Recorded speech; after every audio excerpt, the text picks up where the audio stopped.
Sportifs de tout niveau besoin de sucre lent, les petits et grands enfants crient déjà des pâtes, des pâtes! Mais les accros du régime de printemps préfèrent le riz. Les pâtes restent l'aliment préféré des Français. 96% en possèdent dans leur placard de cuisine. Le riz, lui, se range juste derrière, avec 88%. Et niveau prix, il est presque le même. Alors, on mange quoi avec notre poulet fermier bio? Des pâtes ou du riz? Faudra savoir. En moyenne, les Français consomment 7,3 kg de pâtes par an. Rien à côté des Italiens, les rois de la pasta, qui en mangent 28 kg par an. Pour 1 kg de pâtes, il faut 32% d'eau, de la farine de blé ou d'épeautre, voire des œufs et du sel pour les pâtes fraîches. Alors, la culture du blé d'abord.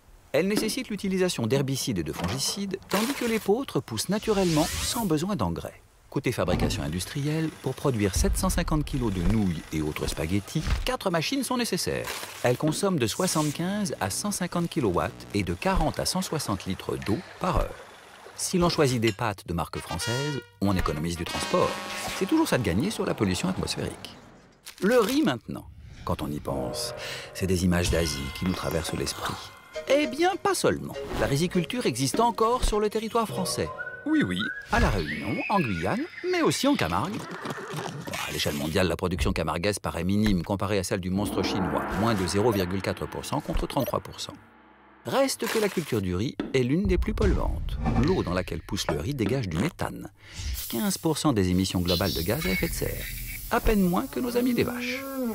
Pour cuire son riz à la créole, c'est-à-dire façon classique, on utilise beaucoup d'eau, autant que pour les pâtes. La cuisson du riz, dite pilaf, nécessite moins d'eau, mais plus d'huile ou de beurre.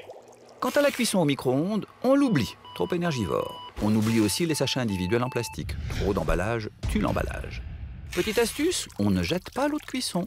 Riche en amidon, elle peut servir de désherbant naturel pour vos plantes, à condition qu'elle soit toujours bouillante.